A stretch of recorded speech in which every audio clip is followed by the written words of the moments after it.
Fight-wise, I either want to fight the 154-pound champion, Sebastian Fundora, or I want to fight Isaac Cruz.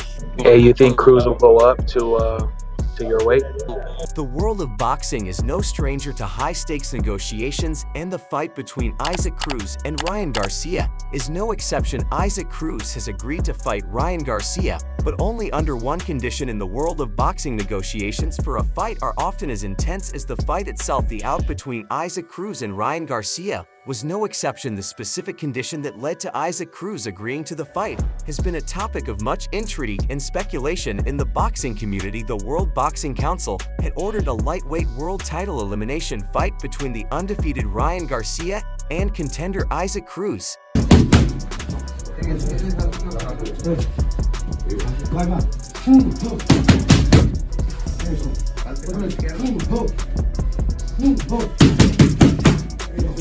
This order from the WBC meant that the likelihood of a fight between Garcia and Cruz happening was very high. However, the negotiations were not straightforward. A deal between Garcia and Cruz, ranked number 5 and 6 respectively by the ring at 135 libras, might have been difficult to make due to promotional and network deals. Garcia is promoted by Golden Boy Promotions, which streams its fights on DAZN, and Cruz is represented by manager Shea Gibbons and fights under the Premier Boxing Champions banner. Fights that take place on PBC Cards Air live on Showtime. On either one of those, whether Rollies wants to run it or Pitbull, but Pitbull's going around fighting,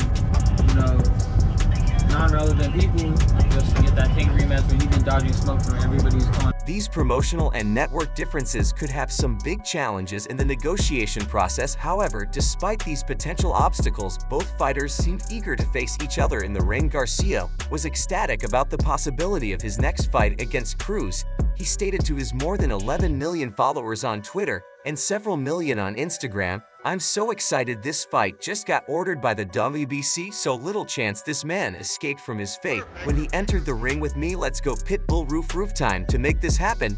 Don't do anything weird. Let's give the fans what they want." On the other hand, Cruz, who resides in Mexico City, had previously gone all out against unbeaten and hard-hitting Vin Davis before losing a close unanimous decision. His performance against Davis had earned him respect in the boxing community, and he seemed ready to take on the challenge of facing Garcia. The condition that led to Isaac Cruz agreeing to the fight was related to their weights. After the Devin versus Garcia fight, Garcia had a little extra weight, and it was around this that Cruz tried to make his bargain. The condition was that Garcia would have to lose the extra weight and come down to Cruz's weight class for the fight. So yes, Ryan Garcia, who currently weighs approximately 1465 libras, would need to lose weight to meet Isaac Cruz, who weighs around 13,425 pounds. Wish you good luck from To Support. Good luck.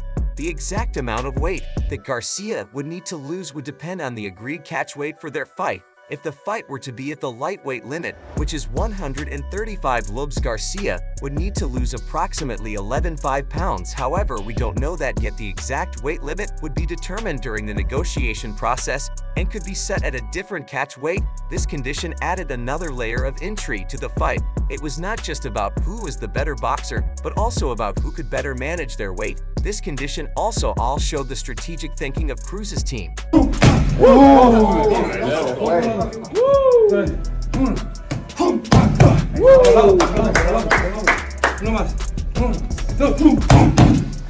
If we think about it, Garcia's weight loss could potentially affect his performance, and maybe using this to their advantage. Now, the upcoming clash between Ryan Garcia and Isaac Cruz wasn't born in a vacuum. It was ignited by a social media firestorm sparked by Garcia himself following his fight with Devin Haney. Fresh off his fight with Haney, Garcia took to social media not to celebrate his victory, but to call out two fellow lightweight contenders, Isaac Cruz and Javid Davis. This wasn't a casual mention, it was a calculated move designed to stir the pot and generate excitement. Garcia, known for his lightning-fast punches and pinpoint accuracy, wasn't shy about criticizing Davis. He took aim at Davis's recent performance against Isaac Cruz, suggesting it was lackluster. According to Garcia, Davis had been protected by his promoters and had benefited from fighting sea level fighters throughout his career. Garcia's words were direct and covered in a fiery confidence. In a tweet, he stated, "Dan gets away with fighting sea level fighters. Out of all the lightweights, he's the weakest. His toughest test was Leo Santa Cruz. Almost lost tonight. Bring it on.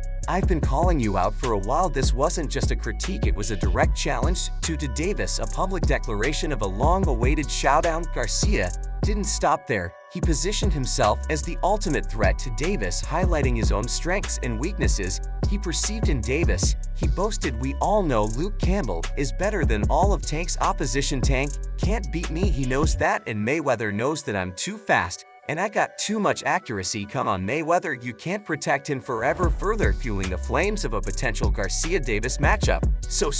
That'd be cool, but I've got a lot of things ahead. But fight-wise, I either want to fight the 154 bits champion Sebastian Fonder, or I want to fight Isaac Cruz. While Garcia fixated on Davis, Isaac Cruz, fresh off his own impressive display against Davis, wasn't about to be ignored. Cruz saw an opportunity and seized it. He sidelined the idea of a Davis rematch and turned his attention to Garcia. He dismissed Garcia's social media call-out as talk and challenged him to step into the ring, stating, "Ryan Garcia has been calling us out for the last few fights. That's the fight I want and what my promoter wants for me. Call your attorney Guadalupe Valencia and quit running poodle," implying that Garcia was avoiding a fight with him. Cruz's call-out wasn't simply a power move, it was a statement of his growing confidence and ambition. He had proven his mettle against formidable opponents and now craved to test his skills against another rising star in the lightweight division. His words after defeating Rolando Romero hinted at both a challenge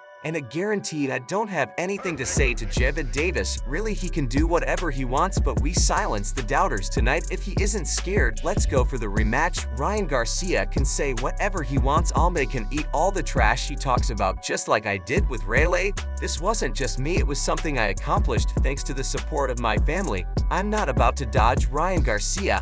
I'm ready to fight him at 140 if he wants to, and I'm ready." Cruz declared. From Cruz's words, it seems that his fight with Garcia could be a catchweight fight, with Ryan Garcia having to lose around 6 kilos. If Garcia needs to shed pounds to meet this weight limit, it could potentially offer several advantages to Cruz and his team. And first on the list of these advantages is the physical impact on Garcia. Rapid weight loss is not a small task for an athlete. It can massively deplete muscle glycogen, the primary fuel source for muscles during exercise. This depletion can lead to a decrease in muscle strength, a crucial component of a boxer's punching power. Additionally, dehydration, a common side effect of rapid weight loss, can negatively impact stamina. If Garcia has to undergo a significant weight cut in a short period, these factors could combine to challenge his performance in the ring. There's also the obvious psychological advantage, e.g. for Cruz, stepping into the ring with the knowledge that your opponent is struggling to make weight can be a massive mental boost. It can elevate Cruz's confidence and morale leading up to the fight. Seeing Garcia potentially drained from the weight cut can further solidify Cruz's belief in his own ability to exploit any weaknesses that might arise. This psychological edge can translate into a more aggressive approach from Cruz,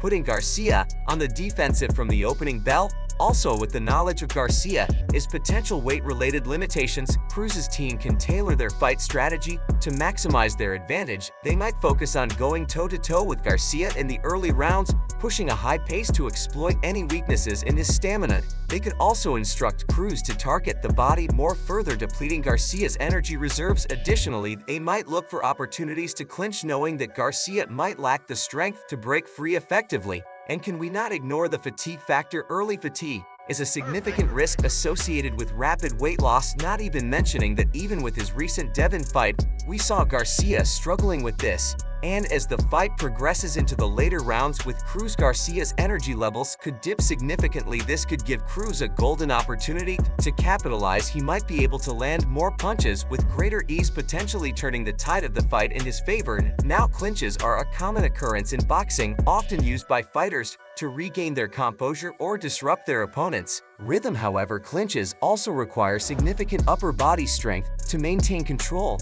If Garcia's weight cut weakens his core and overall strength, he might struggle to hold his ground in clinches. This could give Cruz an advantage in controlling the fight in close quarters, potentially landing short punches or tiring Garcia out. Further, Garcia's defense and durability would also be reduced. A boxer's ability to take punches is a crucial element of defense. However, rapid weight loss can negatively impact a fighter's ability to absorb punches. Dehydration can make the body less resilient, potentially causing punches to land with more impact. And if Garcia's weight cut compromises his defensive capabilities, Cruz might be able to land more effective punches, increasing his chances of scoring a knockout or forcing a stoppage. And finally, they might be after Garcia's speed. Weight loss can lead to muscle depletion, potentially hindering a fighter's explosiveness and overall movement. If Garcia's speed and agility are compromised, Cruz might be able to outmaneuver him in the ring, dictating the pace of the fight and making it difficult for Garcia to land clean punches. And yes, while Garcia's punching power and technical skills are undeniable, the need to make weight for this fight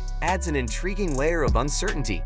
If his weight cut weakens his physical capabilities, it could open doors for Cruz to exploit those weaknesses and potentially emerge victorious. However, Garcia's team undoubtedly has a plan to mitigate the effects of the weight cut. The outcome of a fight like this will depend on how effectively Garcia manages his weight and how well he can overcome any potential drawbacks associated with it. And speaking of the outcome, we can gain some insights by analyzing their recent performances. It's clear that Cruz embodies the classic Mexican pressure fighter style. He thrives in close quarters, relentlessly stalking his opponent with a high pace and overwhelming volume. Punching. This smothering approach aims to neutralize his opponent's offense while wearing them down with a relentless barrage of punches. Its greatest asset is his relentless pressure. He boasts exceptional conditioning, allowing him to maintain a furious pace throughout the fight. Opponents quickly discover they're in for a war of attrition. He's no slouch in the power department, either capable of ending fights with a single blow, as evidenced by his knockout victories over Francisco Vargas and Diego Magdaleno. Furthermore, Cruz possesses a good chin, able to take punches and keep moving forward, further frustrating his opponents. While undeniably effective, Cruz's constant forward movement can leave him open to counters. His focus on offense can sometimes come at the expense of defense, with head movement and footwork taking a back seat. This predictability might be exploited by a skilled counter-puncher. Also, his reliance on volume punching can lead to wasted energy, especially in later rounds. If he fails to overwhelm his opponent early, his gas tank might run low, leaving him vulnerable. A look at Cruz's recent fights further reveals a pattern of overwhelming his opponent on with pressure and power. Against Francisco Vargas, a battle-tested veteran, Cruz relentlessly walked him down, eventually securing a TKO victory in round 6. In his fight with Eduardo Ramirez, he displayed an ability to adapt, utilizing more feints and jabs to set up his power punches. This well-rounded approach suggests he's constantly evolving and refining his skill set. Standing in stark contrast is Ryan Garcia. He's a flashy boxer with exceptional hand speed and footwork. Resembling a lightning rod come alive, Garcia relies on sharp counter punches, quick combinations, and lightning-fast reflexes to befuddle his opponents. Often fighting southpaw, he utilizes angles and exceptional footwork to stay out of his opponent's range, making him a frustrating target. Garcia's greatest strength is undoubtedly his speed. His hand speed and footwork are some of the best in the lightweight division. He has a knack for landing pinpoint counterpunches, often catching his opponents off guard and stealing rounds. Furthermore, Garcia possesses a powerful left hook capable of turning the tide of a fight with a single punch, as seen in his highlight reel KO against Carlos Morales. But while undeniably fast and skilled, Garcia can be susceptible to pressure. His reliance on counterpunching can backfire against aggressive fighters who can cut off the ring, limiting his space to operate. Additionally, Garcia's chin has been questioned. He has been knocked down in the past, raising concerns about his ability to withstand heavy punches. Finally, his focus on flashy moves can sometimes come at the expense of ring discipline. Getting caught up in the moment can leave him open to counters if he isn't careful. Garcia's fight against Devin Haney serves as a microcosm of his strengths and weaknesses. He showcased impressive speed and counter-punching ability in the early rounds. However, Haney's relentless pressure and footwork began to neutralize Garcia's offense in the later rounds. While Garcia showed flashes of brilliance, his inability to handle sustained pressure ultimately led to a points defeat. This fight exposed a vulnerability that Cruz might undoubtedly be looking to exploit. On paper, this fight appears to be a classic clash of styles. Go, let's go, baby. Cruz, the relentless pressure fighter, will look to overwhelm Garcia with volume and power. Garcia, the elusive counterpuncher, will aim to use his speed and footwork to exploit any openings in Cruz's attack. The only key path for Cruz to winning might be to cut off the ring to negate Garcia's speed. Cruz needs to effectively cut off the ring, limiting Garcia's movement and forcing him into exchanges. This will make it difficult for Garcia to land clean counters and create opportunity for Cruz to land his own punches. But while pressure is his strength, Cruz shouldn't become predictable. While relentless pressure is a powerful tool, relying solely on it can allow a skilled counterpuncher like Garcia to anticipate his movements and set throwing in feints, jabs, and body punches will keep Garcia guessing and create opportunities for Cruz to land his power shots with greater impact. And then there's Garcia's chin. If Cruz can land clean punches, Garcia's suspect chin could be a deciding factor. Targeting the body early in the fight can weaken Garcia's core and potentially leave him open for a fight-ending blow later on.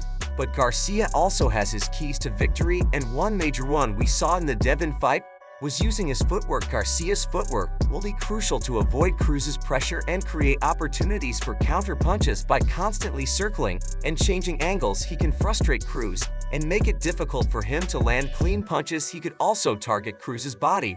Weakening Cruz's body with punches could slow him down and make him less effective in the later rounds. Targeting the body also disrupts his breathing, potentially tiring him out faster. And we can all admit that Garcia needs to stay disciplined. Garcia needs to avoid getting drawn into brawls and focus on picking his shots with precision. His flashy moves can be entertaining, but against a relentless fighter like Cruz, they can leave him. What do you think? Share your thoughts in the comment section below, and don't forget to like and subscribe to the channel for more updates.